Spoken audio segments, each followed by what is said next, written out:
Hello everybody. In this video we'll try to understand some more interesting things about Uttaraphalguni Nakshatra. See, most of the nature and functionings of Pura Falguni apply to Uttaraphalguni as well, as we discussed yesterday. But one more thing, Pura Falguni is a more comfort zone. Basically, they want more comfort, they want more enjoyment and amusement. Whereas Uttaraphalguni has half of those qualities. It wants to be active and perform and do a lot of work also, right? That is the main difference, because the soul wants to achieve so many things in Magha Nakshatra, and once the achievements are done, now the soul wants to take some rest. That is Pura Falguni.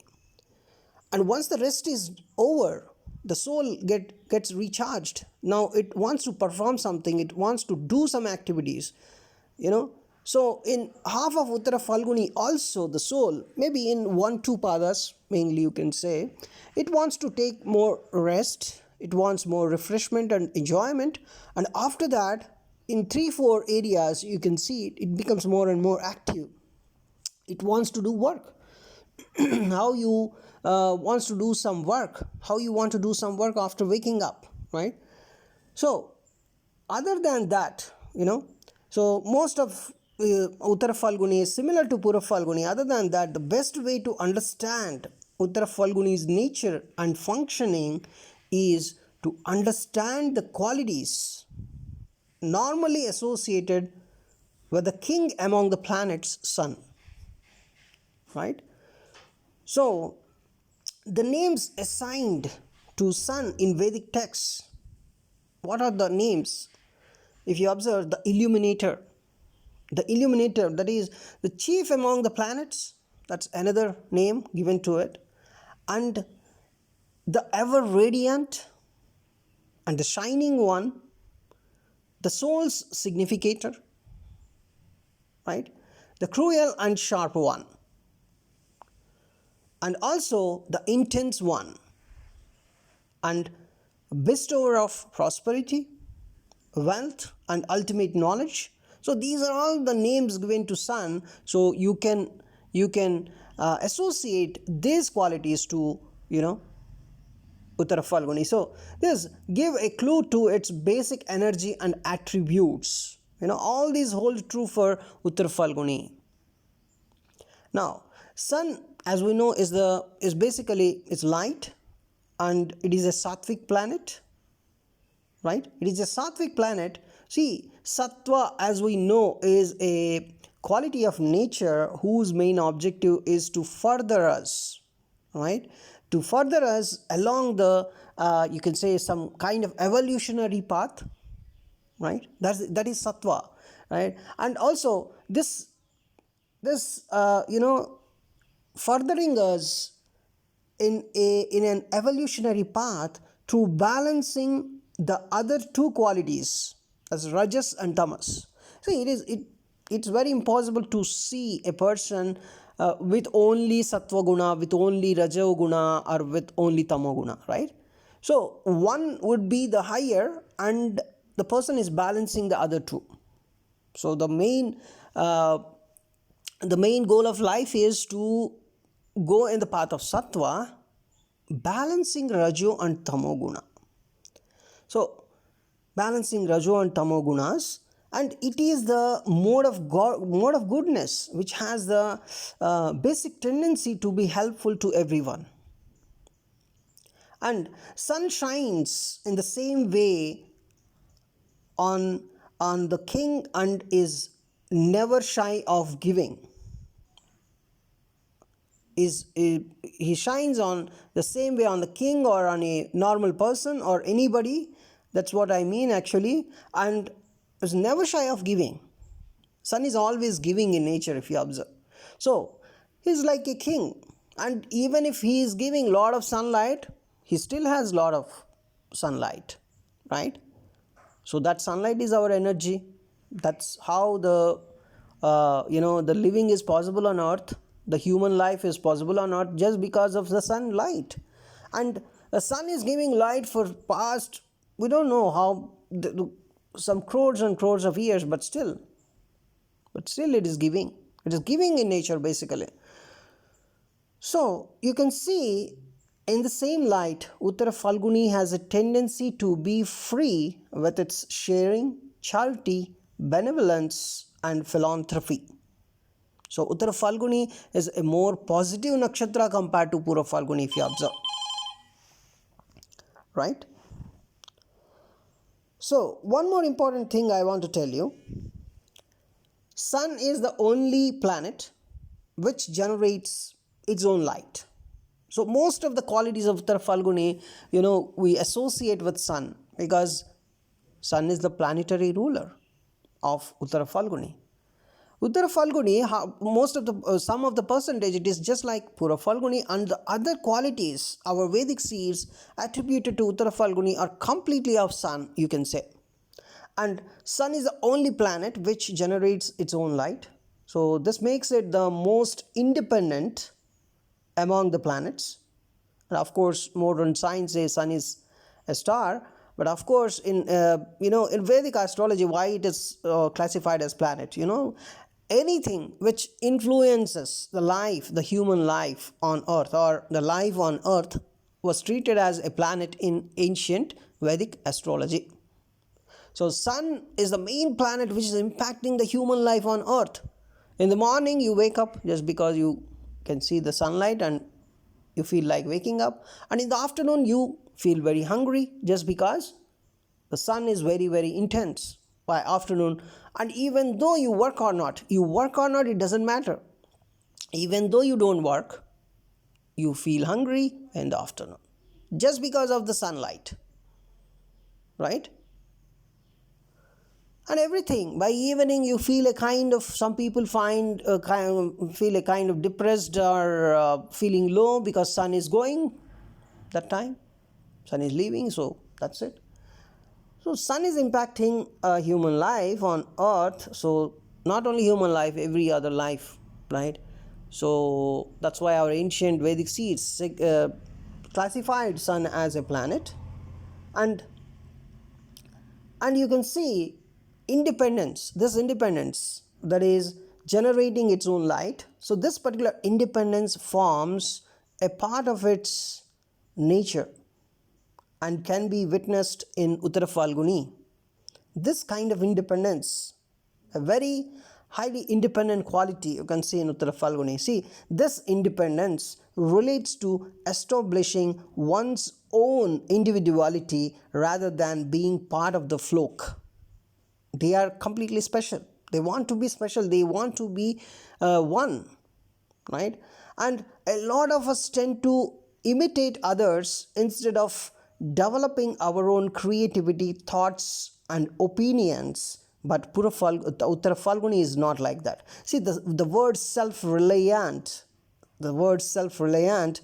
in today's world is only taken in its material aspect, actually refers to reliance on one's soul for gaining knowledge and also, awareness or whatever. So this self-reliance is Uttaraphalguni. They don't want to be one in the flock. So self-reliant, right, is Uttaraphalguni. So Uttaraphalguni natives are always seen trying to rise above the sea of mass consciousness, even in the spiritual level, right? Or religious level, as it is sun's nakshatra. We don't talk much about spirituality, but we talk about religious things. Because sun is more religious compared to, it's of course it is treated as the soul. At the same time, you can associate sun more with religious qualities, and of course a bit of spirituality is also present, but generally we associate Ketu with spirituality, not sun. And so these people are very, very and the religious level or in the material level, they want to be special. They are not the types to change their individuality just to stay in sync with whatever is happening. They just don't want to they don't want to change the individuality. They don't want to change just because, you may ask them why you are a bit separated from others, right? Then they would say, yes, because I don't want to follow the flock. I want to be independent. Very, very, it's a pure sun's quality. Sun, as in our common knowledge, is the father figure as well, right? That is another aspect. So this is very much clear from the fact that all life on earth is mainly dependent upon the sun. So sun is like father. See, like a regular father figure, Uttaraphalguni has a cruel and harsh side along with its benevolent life-giving side as well. So when you talk about sun, you talk about cruelty. When you talk about Puraphalguni and Uttaraphalguni, you talk about cruelty as well, the harshness as well, right? So not only positives, we talk about the negative side of it as well, right? So Uttaraphalguni is also a teacher and preacher at heart in much the same way as sun. And just like sun, it can be, pompous in its negative functioning. It has that negative functioning as well. The cruelty and harshness, of course, is present in Uttaraphalguni. Of course, in Puraphalguni, you can clearly see in Puraphalguni, if you disturb their comfort, just it is like disturbing a sleeping lion. That is Puraphalguni. And Uttaraphalguni also has that harshness and cruelty, right? So most of the warlike qualities such as anger, valor, aggression, fearlessness, urge to conquer, and competitive spirit are commonly shared by sun and Uttaraphalguni. Uttaraphalguni it is most like sun basically, So the fearlessness, the aggression, anger, these are all the things you can see in them. Of course, if a third house lord is somewhere bad, then they may not be very adventurous, or they may not be very fearless. But generally, right, this is Uttaraphalguni, they are fearless. See, however, Uttaraphalguni, unlike sun's other nakshatras like Kritika and also Uttarashadha, has a more forgiving attitude. And of course, Uttarashadha can also have some kind of forgiving, but Kritika is not so forgiving if you observe. See, you can see Uttaraphalguni has a more forgiving attitude and is always more interested in upholding harmony and honor rather than the final victory.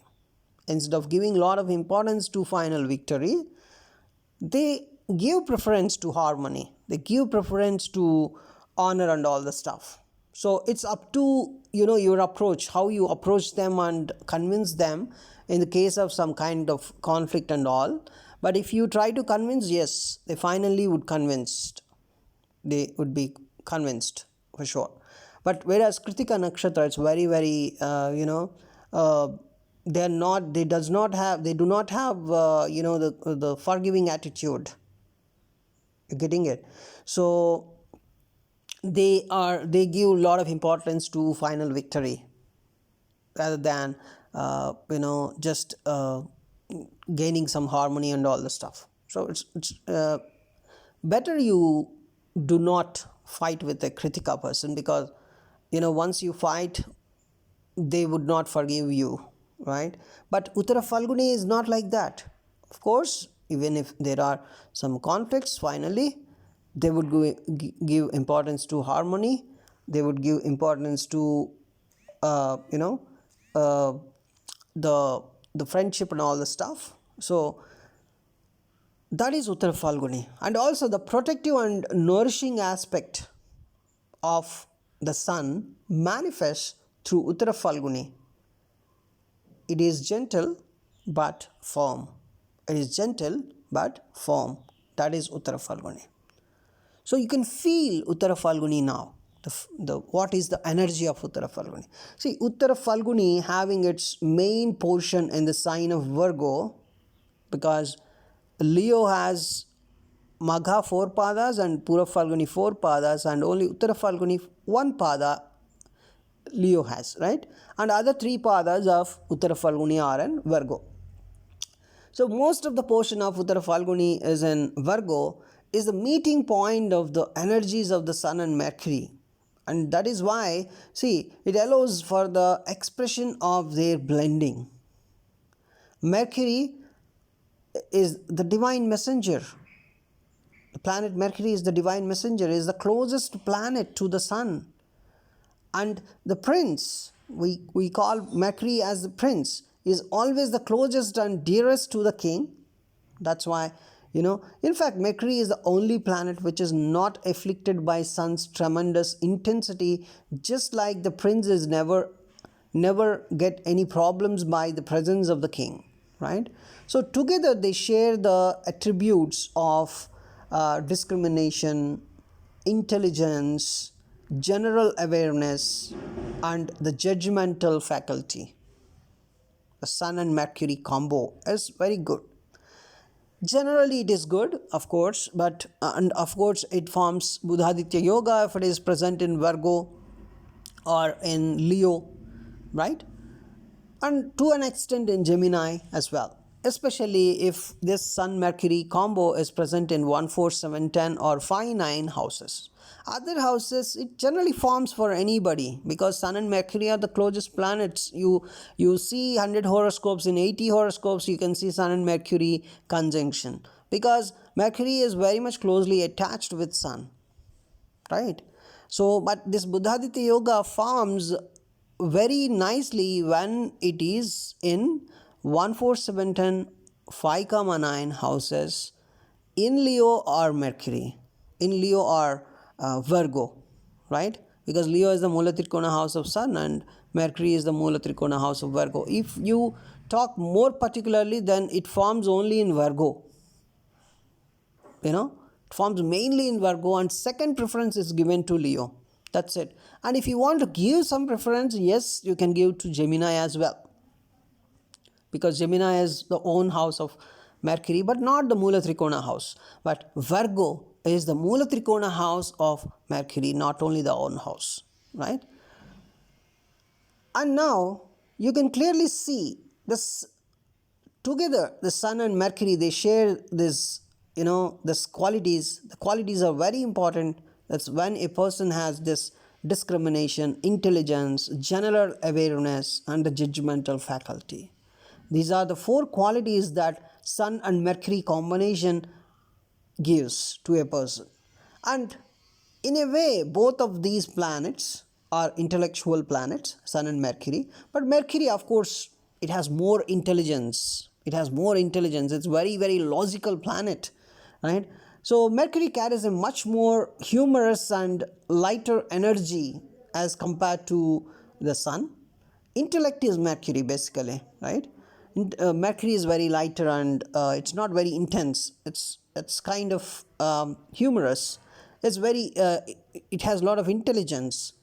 Intellect, that is Mercury. So you may think, what is Jupiter then? Jupiter is wisdom, it's not intelligence, but Mercury is intelligence. So intellect, that is Mercury, has the job of controlling the mind, that is Moon, right?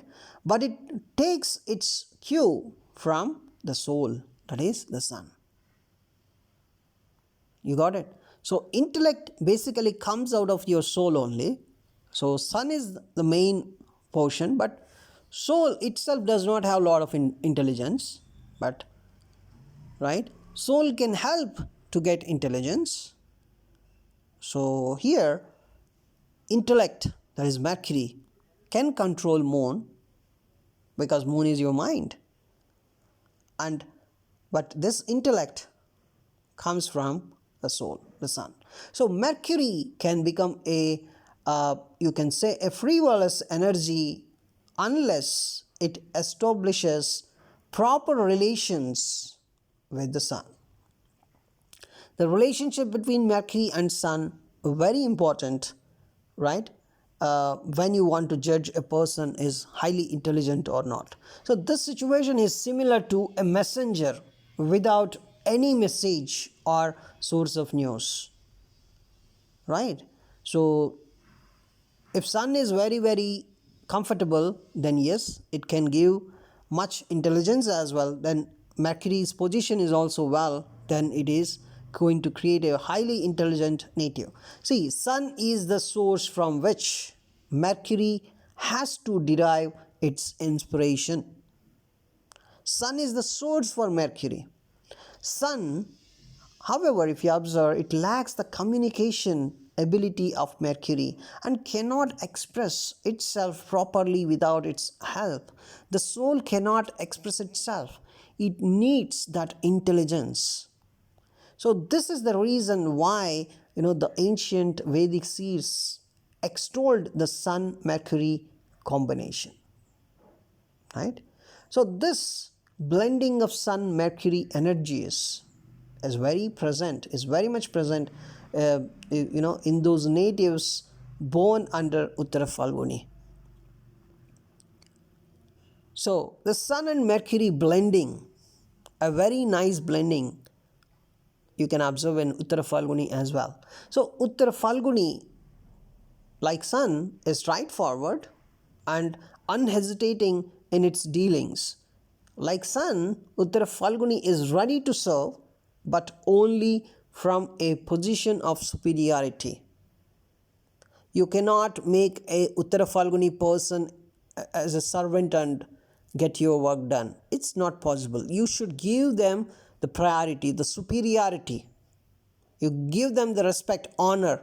Then only then you can see them as serving as your servant. You're giving them a very superior position and they serve you as a servant. And as you're seeing them as serving as a servant, and if you treat them as servant, you will not get what they are giving. That's very important. You need to treat Uttaraphalguni as a king, as a superior person, as a great woman in case of females, as a superior woman. Then only you can get all the services done. So Uttaraphalguni is ready to serve, but only from a position of superiority. See, there is a certain degree of asceticism inherent in Uttaraphalguni's nature. So it is hard for many of us to imagine how a king can be an ascetic. But Uttaraphalgunis are inherently, they have this ascetic nature. Asceticism is present. So an ancient Vedic story about a king called Janaka, right, in which he proved to a venerable sage that it is perfectly possible in a case, so that Vedic seer in that Vedic story of Janaka, this story of Janaka is very much, whenever you talk about Uttaraphalguni, you talk about this story. What he done, see, he asked the sage to carry a burning lamp all around his palace in such a way that the fire is not extinguished. So what Janaka asked the sage, he asked the sage to carry a burning lamp. And the burning lamp, what he has to do, he has to carry that burning lamp all around his palace, because Janaka is the king, right? So he has a palace. Now the sage is given a task to carry a burning lamp all around Janaka's palace. And what is the condition here? The fire should not be extinguished. So when the sage came back from his round, the king asked him about the sights he had seen around the grand palace.